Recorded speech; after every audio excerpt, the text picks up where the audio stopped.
Imagine making money by renting out something most people haven't touched in decades: vintage typewriters.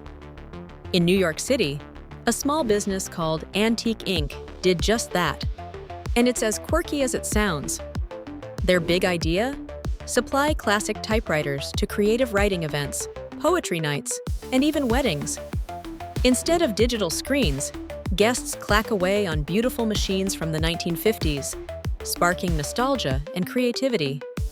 Writers love the tactile feel, and hosts adore the unique ambience these machines create.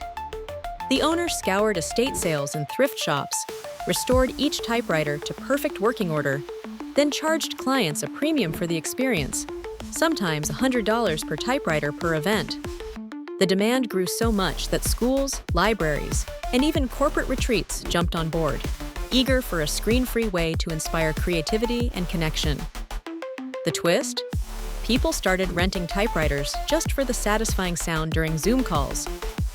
Who knew an old-school gadget could become a modern cash machine? Want more oddball money-making ideas? Hit subscribe and get inspired daily, or drop a comment if you'd try this business.